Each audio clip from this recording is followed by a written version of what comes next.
కురుక్షేత్ర సంగ్రామం ముగిసిన తర్వాత కృష్ణుడు ద్రౌపదిని చూడడానికి వెళ్ళగా ద్రౌపది కృష్ణుడిని చూసి, హే కృష్ణ, ఇలా జరుగుతుందని కల్లో కూడా అనుకోలేదు అని బాధపడుతుంది. దానికి శ్రీకృష్ణుడు, ధర్మ సంస్థాపనకి ఇలాంటి సంగ్రామాలు ఎన్నో జరగాల్సిందే ద్రౌపది, అయినా నీవు సంతోషంగానే ఉండాలి కదా, నీ శపథం నెరవేరింది కదా అని అంటాడు.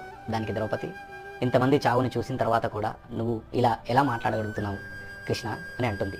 అప్పుడు కృష్ణుడు, హే ద్రౌపది, ఇదే దూరదృష్టి, ఇదే వివేకం ముందే ప్రదర్శించి ఆ రోజు నీ స్వయంవరంలో కర్ణుణ్ణి సూతసుతుడని అవమానించకపోయినా, కుంతీదేవి 5 భర్తల్ని స్వీకరించమన్నప్పుడు నిరాకరించిన, మయసభలో దుర్యోధనుని అవహేళన చేయకపోయినా, కౌరవుల రక్తంతో శిరులు ముడుస్తానని శపథం చేయకపోయినా పరిస్థితులు వేరేలా ఉండేవి. కొన్నిసార్లు మనము ఏదైతే మాట్లాడతామో అదే విధిగా మారుతుంది. ఈ సృష్టిలో అన్ని జీవరాశులకి విషాన్ని కూరలో ఇచ్చి కేవలం మనుష్యులకు మాత్రమే మాటల్లో ఇవ్వడం జరిగింది. మాట్లాడే ముందు ఆలోచించక మాట్లాడే ప్రతి వ్యక్తికి పర్యవసనాలు అనుభవించక తప్పదు అని